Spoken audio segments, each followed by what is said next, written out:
Assalamualaikum warahmatullahi wabarakatuh. Bayangkan seorang lelaki yang dulu memburu Rasulullah dengan tombak di tangan, justru menutup hidupnya sebagai sahabat mulia, saksi nubuat, dan pemakai gelang Kisra yang menjadi simbol runtuhnya Persia. Inilah akhir perjalanan Suraqah bin Malik radhiyallahu anhu. Dari seorang musuh Islam berubah menjadi sahabat setia, lalu wafat membawa iman yang teguh.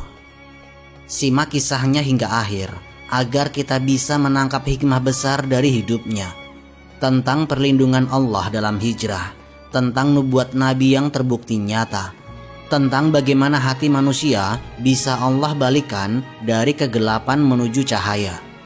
Semoga dengan menyimak kisah ini Allah kuatkan iman kita, jauhkan hati kita dari kesombongan, dan wafatkan kita dalam keadaan husnul khotimah. Amin, amin ya rabbal alamin. Bismillah, mari kita mulai ceritanya.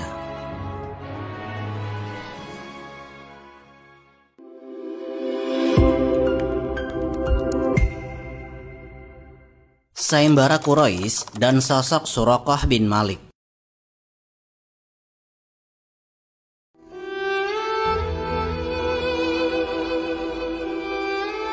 Tahun itu, Mekah diliputi kegelisahan. Rasulullah Shallallahu Alaihi Wasallam yang selama bertahun-tahun mereka tekan, ejek, bahkan coba dibunuh, berhasil lolos keluar dari kota.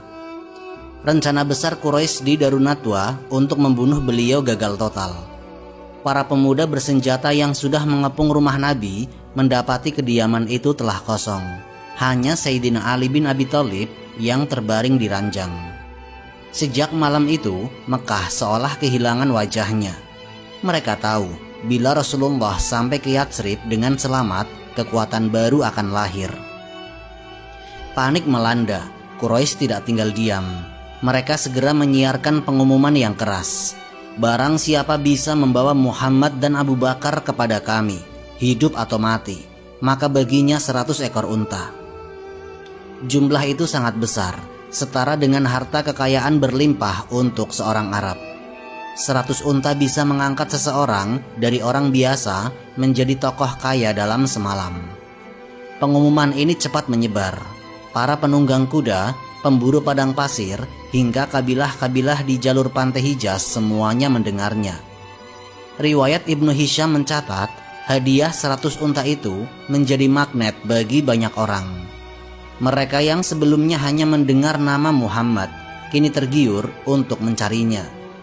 Jalur utara diperiksa, gunung-gunung batu di sekitar Mekah dijelajahi. Setiap tanda kaki unta dicurigai, para pengembara disergap dan diinterogasi. Quraisy benar-benar ingin memastikan buruan itu tidak sampai ke Yatsrib. Di antara kabilah yang mendengar sayembara itu adalah Bani Mudlij, salah satu sekutu Quraisy. Mereka tinggal di pesisir, jalur yang memang kerap dilalui orang yang ingin menghindari jalan utama kafilah. Disinilah muncul nama seorang bangsawan, yaitu Suraqah bin Malik bin Ju'shum bin Malik bin Amr bin Taim bin Mudlij bin Amir al-Kinani al-Mudliji. Nasabnya jelas dari keturunan Kinanah, kabilah yang punya hubungan dekat dengan Quraisy. Beliau bukan orang sembarangan. Suraqah adalah salah satu pemimpin Bani Mudlij. Beliau dihormati karena kecakapannya menunggang kuda, keberaniannya dalam berburu, dan kecerdikannya dalam mengambil keputusan. Riwayat-riwayat menggambarkannya sebagai bangsawan yang disegani. Kata-katanya didengar, tindakannya jadi panutan. Ketika kabar sayembara sampai ke telinga kaumnya, suasana majelis berubah gaduh. Ada yang bersorak ingin segera mengejar. Ada pula yang mulai membayangkan 100 unta akan menjadi milik mereka. Dalam keramaian itu, seorang anggota kabilah melapor bahwa ia melihat 2 orang asing bergerak ke arah utara, jalur yang tidak biasa dipakai kafilah. Laporan itu membuat sebagian orang hampir berdiri untuk mengejarnya. Namun di antara mereka, Suraqah justru menenangkan. Dengan wajah datar beliau berkata, itu bukan Muhammad dan Abu Bakar. Aku tahu siapa mereka. Itu hanya si Fulan dan Fulan yang kita kenal." Ucapannya menurunkan tensi majelis. Orang-orang duduk kembali, merasa kabar itu tidak penting. Tetapi di balik sikap cuek itu ada rencana tersembunyi. Suraqah tahu bahwa peluang besar telah terbuka. Ia tidak ingin ada yang lain mendahuluinya. 100 unta bukan sekedar harta, melainkan kehormatan. Jika beliau yang berhasil menangkap Rasulullah, maka namanya akan disebut-sebut di Quraisy. Maka setelah majelis bubar, diam-diam beliau mempersiapkan kudanya. Seekor kuda pilihan yang dikenal kuat dan cepat, sanggup menempuh jarak panjang di gurun. Beliau juga menyiapkan tombaknya, senjata yang selalu beliau bawa dalam perburuan. Beliau memastikan semua peralatan telah siap. Malam itu, ambisi menguasai dirinya. Tidak ada yang boleh tahu. Beliau akan bergerak sendiri, mengejar 2 orang yang kini menjadi buruan paling berharga di Jazirah Arab. Dalam benaknya, hadiah 100 unta sudah terbayang. Beliau yakin akan keterampilan menunggang kuda. Beliau bisa mengejar siapapun yang ada di padang pasir. Quraisy mungkin murka, Mekah mungkin gelisah, tapi bagi Suraqah inilah kesempatan emas yang tidak boleh lepas. Maka beliau pun berangkat seorang diri, meninggalkan kabilahnya, menuju jalur utara, tempat buruan itu diyakini bergerak. Dengan kuda tangguh dan tombak di tangan, Suraqah memulai perburuannya. Pertemuan dengan Rasulullah dan janji gelang Kisra. Suraqah bin Malik berangkat sendirian. Malam gurun terasa sunyi, hanya derap kuda yang berlari memecah hening. Beliau mengikuti tanda-tanda jejak yang samar. Arah perjalanan menuju jalur utara ke arah pantai. Orang-orang lain di kaumnya beliau tinggalkan. Ambisi pribadi sudah membutakan segalanya. 100 unta, kehormatan Quraisy, dan nama besar, semuanya menari-nari dalam pikirannya. Semakin jauh beliau menunggang, semakin jelas arah jejak itu menuju Madinah. Suraqah yakin buruan yang beliau kejar bukan orang biasa. Kegelisahan bercampur dengan keserakahan. Tangannya menggenggam tombak, matanya menatap tajam ke depan. Aku harus mendapatkannya, batinnya. Namun tiba-tiba sesuatu yang aneh terjadi. Kudanya yang tangguh mendadak terperosok ke tanah. Padahal jalur itu dikenal keras dan padat, bukan pasir gembur. Kuda itu jatuh tersungkur hingga Suraqah nyaris terlempar. Beliau buru-buru menegakkan kembali kudanya. Keringat dingin mulai mengucur. Mungkin hanya kebetulan, gumamnya. Lalu beliau pacu lagi kudanya. Beberapa saat kemudian, beliau kembali melihat 2 sosok dari kejauhan. Beliau yakin itu adalah Rasulullah dan Abu Bakar Asy-Shiddiq. Semakin dekat, beliau merasa semakin pasti. Kali ini, beliau hendak mengangkat tombaknya, bersiap untuk melempar. Tetapi entah mengapa, tombak yang biasanya ringan terasa berat di tangannya. Seolah-olah ada kekuatan yang menahan. Beliau mencoba menggenggam lebih erat, tapi tubuhnya sendiri bergetar. Beliau pun tetap memacu kudanya, semakin dekat. Abu Bakar Asy-Shiddiq yang menoleh ke belakang melihat sosok penunggang kuda itu mendekat. Panik menyelimuti dirinya. Wahai Rasulullah, orang yang mengejar kita telah sampai. Tetapi Rasulullah Shallallahu Alaihi Wasallam tetap tenang. Tidak ada rasa takut di wajah beliau. Langkah unta tetap mantap, sama sekali tidak tergesa. Saat jarak tinggal beberapa puluh langkah, keajaiban terjadi lagi. Kuda Suraqah mendadak terperosok lebih dalam. Kali ini hingga setengah badan masuk ke tanah. Pasir menelan kaki-kakinya. Kuda itu meringkik keras, Suraqah jatuh hampir tersungkur. Beliau berusaha mengendalikannya, tetapi tidak mampu. Tubuhnya gemetar, wajahnya mulai pucat. Seketika beliau sadar, ini bukan kebetulan. Ada kekuatan yang lebih besar bekerja. Beliau melihat Rasulullah di hadapannya tetap tenang, seolah semua berada dalam genggaman. Rasa takut mulai menyelimuti Suraqah. Ambisi 100 unta mulai lenyap, berganti ketakutan mendalam. Beliau tidak lagi merasa sebagai pemburu, melainkan orang yang sedang diadili. Dengan suara bergetar, Suraqah berseru, "Aku menyerah, berikan aku keamanan." Beliau turun dari kudanya sambil mendekat menundukkan kepala. Beliau tahu jika Rasulullah menghendaki, beliau bisa binasa saat itu juga. Namun yang beliau dapatkan bukan balas dendam. Rasulullah Shallallahu Alaihi Wasallam memaafkannya, bahkan memberi jaminan keamanan. Dalam riwayat disebutkan, beliau meminta agar jaminan itu ditulis di sebuah lembaran kulit. Abdullah bin Uraikid, penunjuk jalan yang bersama mereka, menjadi saksi. Suraqah kini beralih dari musuh menjadi orang yang dilindungi.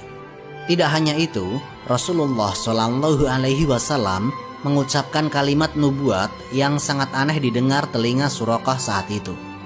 Bagaimana jika engkau kelak memakai gelang Kisra? Kisra adalah gelar Raja Persia, penguasa adidaya yang saat itu ditakuti oleh kaum Arab. Suraqah tertegun, bagaimana mungkin seorang yang sedang diburu hanya ditemani seorang sahabat bisa menjanjikan sesuatu yang mustahil. Tetapi ucapan itu keluar dengan penuh keyakinan, seakan masa depan sudah tergambar jelas. Suraqah menerima jaminan itu. Hatinya mulai berbalik. Beliau tidak lagi punya niat menyerang. Bahkan ketika beliau kembali ke kaumnya, beliau berusaha merahasiakan. Riwayat Ibnu Hisham menuturkan, Suraqah beralasan kepada orang-orang yang bertanya, "Aku sudah mengecek jalur itu, tidak ada apa-apa." Dengan begitu, para pengejar Quraisy kehilangan arah. Hari itu, perburuan terbesar Quraisy gagal total.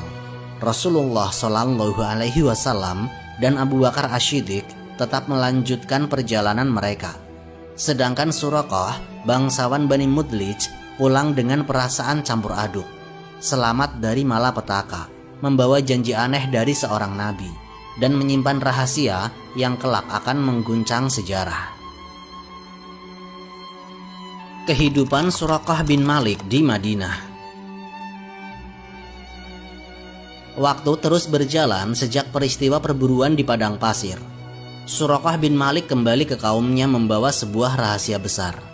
Beliau tidak serta-merta masuk Islam saat itu, tetapi hatinya sudah diguncang oleh peristiwa yang dialaminya. Beliau tahu bahwa Rasulullah bukanlah orang biasa. Namun, butuh waktu dan momentum hingga beliau benar-benar menyatakan keislamannya. Titik balik itu datang setelah Fatu Mekah, ketika Rasulullah Shallallahu Alaihi Wasallam memasuki kota dengan kemenangan besar tanpa pertumpahan darah yang berarti.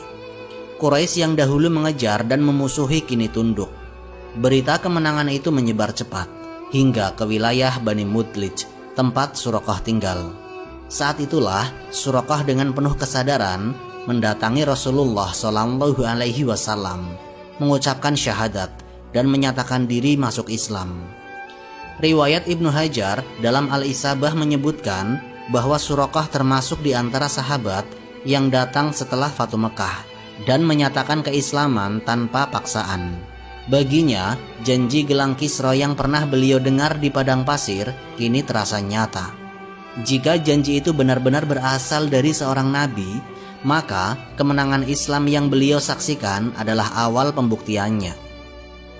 Setelah masuk Islam, Suraqah pindah ke Madinah. Kehidupan barunya dimulai di kota yang menjadi pusat dakwah Rasulullah.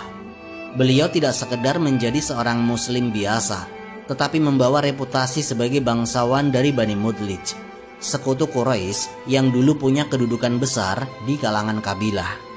Kini, kedudukannya itu beliau manfaatkan untuk mendukung Islam. Di Madinah, beliau berinteraksi dengan para sahabat Nabi. Beliau hadir dalam majelis-majelis ilmu, menyaksikan langsung bagaimana Rasulullah memimpin, mengajarkan, dan menata masyarakat. Beliau dikenal sebagai salah satu sahabat yang hidup hingga masa Khulafaur Rasyidin, sehingga kesaksiannya tentang peristiwa hijrah menjadi sangat berharga. Riwayat dalam Sirah Ibnu Hisham menyinggung bahwa kaum muslimin sering menyebut Suraqah sebagai pengejar yang berubah menjadi pelindung.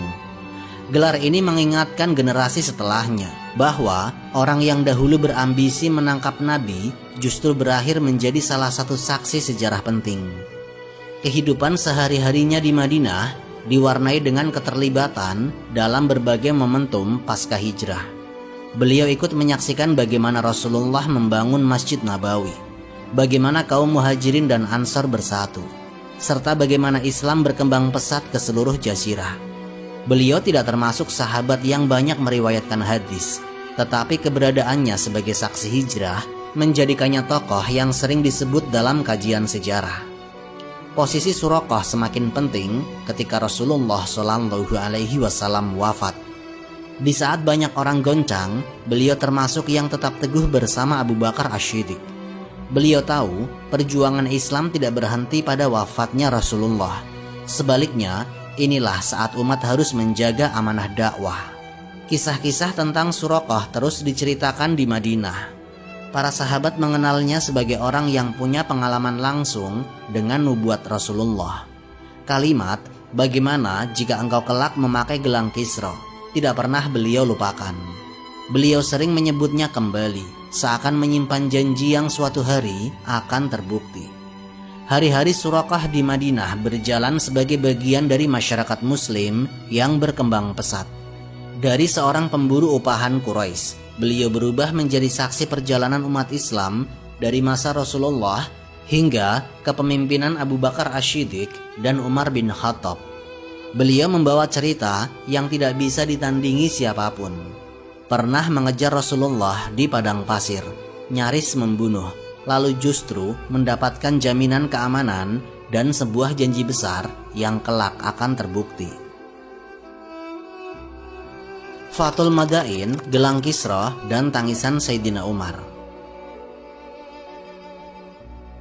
Sejarah bergerak cepat setelah wafatnya Rasulullah. Di masa Abu Bakar Asy-Syiddiq, Islam berhasil meruntuhkan benteng-benteng kaum murtad dalam Perang Riddah. Setelah itu, gelombang jihad meluas keluar Jazirah Arab.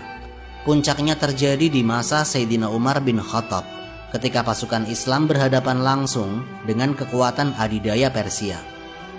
Pertempuran Qadisiyah menjadi titik balik. Dipimpin oleh Sa'ad bin Abi Waqqas, kaum muslimin berhadapan dengan pasukan Persia yang jauh lebih besar, dengan perlengkapan tempur lengkap, gajah perang, dan strategi mapan.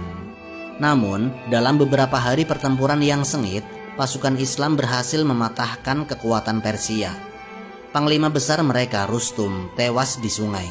Kekalahan Persia membuka jalan menuju ibu kota kerajaan, yaitu Madain. Penaklukan Madain menjadi peristiwa monumental. Kota itu adalah pusat kekuasaan Kisra, Raja Persia yang dipuja sebagai penguasa dunia. Di istananya tersimpan harta yang tidak terbayangkan bagi bangsa Arab. Karpet permadani berlapis emas, peti-peti perhiasan, singgasana raksasa, dan perbendaharaan berlimpah yang dikumpulkan berabad-abad. Semuanya jatuh ke tangan kaum muslimin. Sa'ad bin Abi Waqqas mengatur pengiriman harta rampasan itu ke Madinah.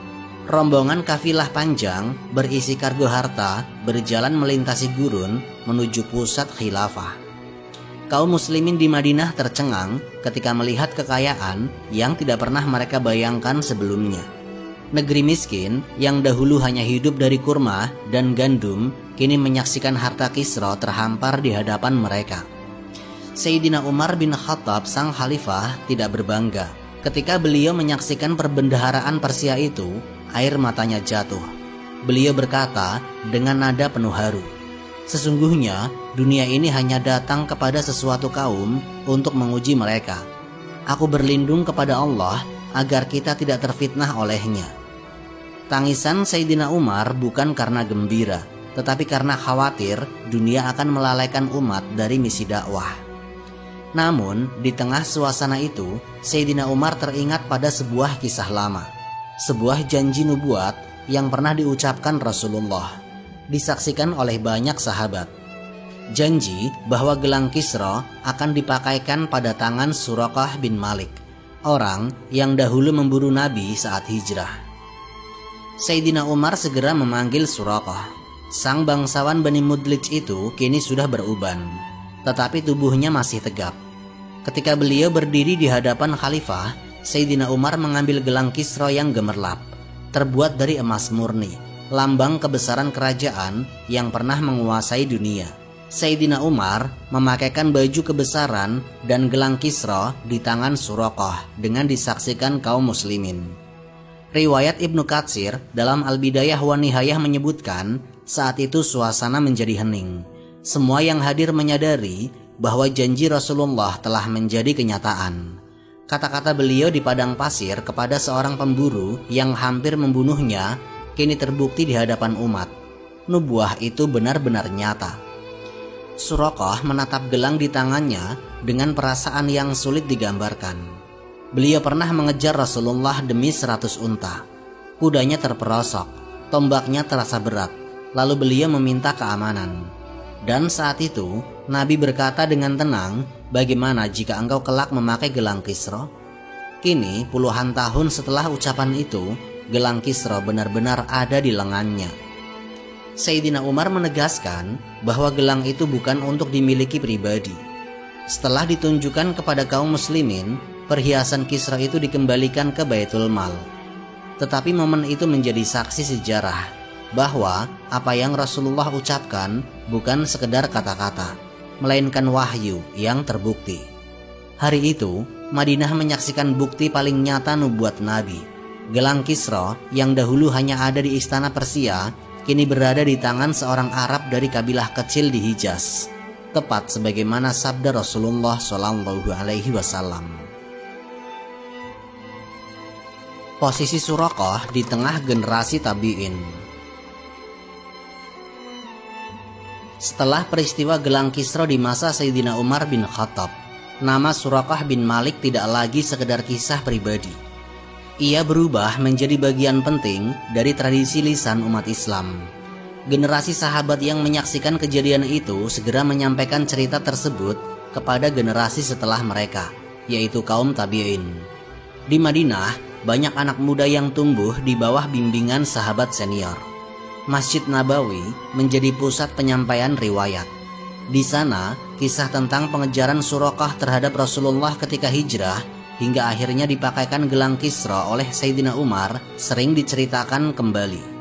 Para sahabat menjadikan kisah ini sebagai contoh nyata bahwa nubuat Nabi bukan sekedar ucapan, melainkan fakta sejarah yang terbukti dengan mata kepala mereka.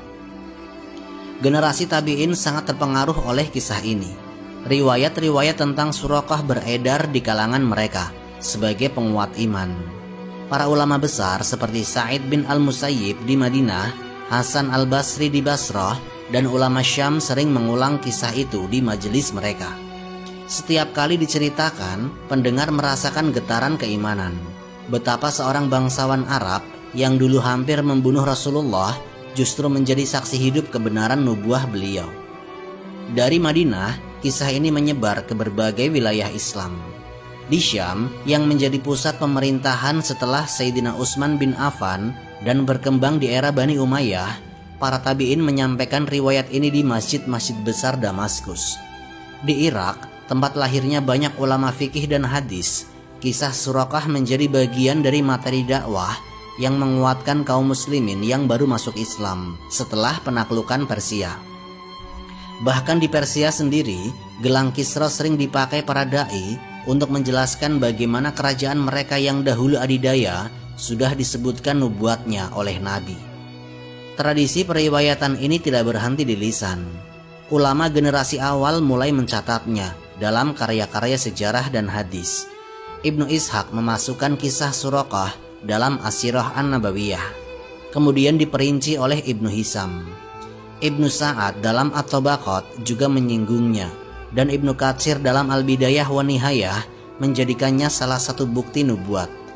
Hadis-hadis yang menyebut pertemuan Suraqah dengan Rasulullah tercatat dalam Musnad Ahmad, juga dibawa oleh At-Tabrani dan lainnya. Dengan cara itu, kisah Suraqah melintasi generasi, dari lisan sahabat ke telinga tabi'in, lalu masuk ke dalam kitab-kitab rujukan Islam. Beliau menjadi bahan dakwah yang mudah dipahami, sederhana tapi kuat. Seorang pemburu hadiah 100 unta berubah menjadi sahabat yang tangannya dipakaikan gelang Kisra. Sebuah gambaran kontras yang tidak mungkin terjadi tanpa campur tangan nubuat.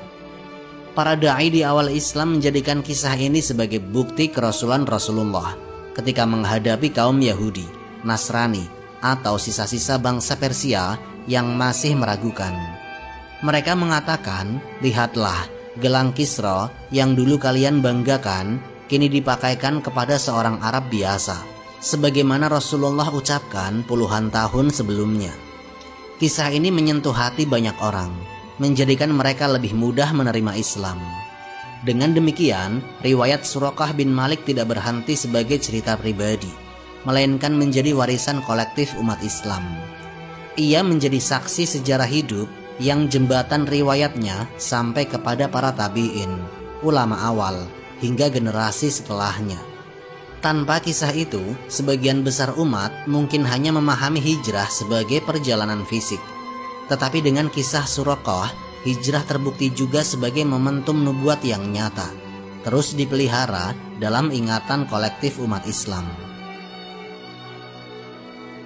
Wafatnya Suraqah dan hikmah besar. Setelah menelusuri perjalanan panjang Suraqah bin Malik, dari seorang pemburu Nabi lalu menjadi muslim yang taat hingga saksi hidup atas nubuat Rasulullah tentang gelang Kisra, kita sampai pada bab terakhir dari kehidupannya. Riwayat-riwayat menyebutkan bahwa Suraqah bin Malik radhiyallahu anhu wafat pada masa pemerintahan Khalifah Utsman bin Affan radhiyallahu anhu, sekitar tahun 24 sampai 25 Hijriah. Usianya kala itu sudah menua. Tubuhnya tidak sekuat dulu ketika beliau pernah menunggang kuda menyusuri padang pasir dengan tombak di tangan, berniat menghadang Rasulullah. Namun, iman yang memenuhi hatinya menjadikan akhir hidupnya jauh lebih tenang daripada awal perjumpaannya dengan Islam. Suraqah wafat sebagai sahabat yang dikenal masyarakat. Beliau tidak hanya dikenang karena kisah pengejarannya, tetapi juga karena menjadi bagian dari saksi sejarah terbuktinya nubuat Rasulullah di hadapan seluruh kaum muslimin. Banyak di antara tabi'in yang menuturkan bahwa setiap kali nama Suraqah disebut, orang-orang akan mengingat gelang Kisra yang pernah dipakaikan Sayyidina Umar di kedua tangannya. Itu bukan sekedar cerita, melainkan bukti nyata bahwa janji Rasulullah adalah kebenaran. Bayangkan suasana di Madinah kala itu. Seorang sahabat yang pernah berniat menghalangi hijrah Nabi justru menutup hidupnya sebagai sahabat yang penuh keberkahan. Hidupnya adalah gambaran transformasi hati manusia, dari musuh Islam menjadi pembela Islam, dari pengejar Nabi menjadi pembawa riwayat tentang nubuat beliau. Inilah salah satu tanda betapa hidayah Allah benar-benar mampu membalikkan keadaan manusia. Kehidupan Suraqah bin Malik yang berakhir di masa Sayyidina Utsman juga memiliki makna mendalam. Pada masa itu, Islam sudah tersebar luas ke berbagai wilayah. Persia telah runtuh, Romawi Timur mulai terdesak, dan kaum muslimin menjadi peradaban baru yang berdiri dengan kekuatan iman.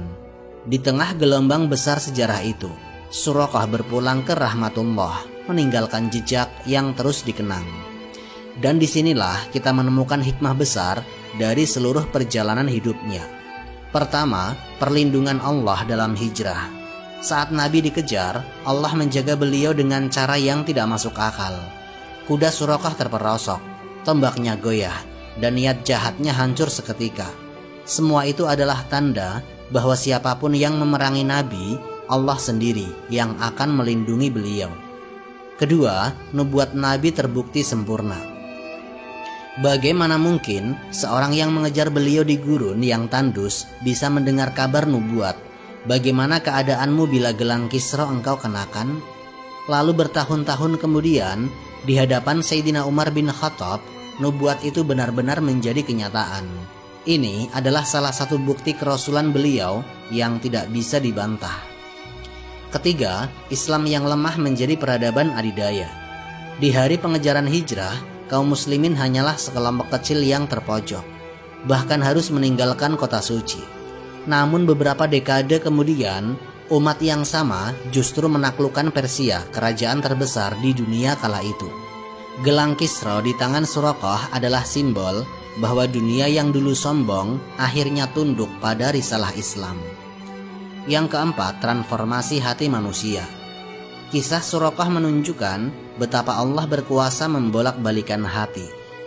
Ia yang dulu ingin membunuh Nabi akhirnya menjadi muslim setia, bahkan membawa kisah nubuat untuk generasi setelahnya.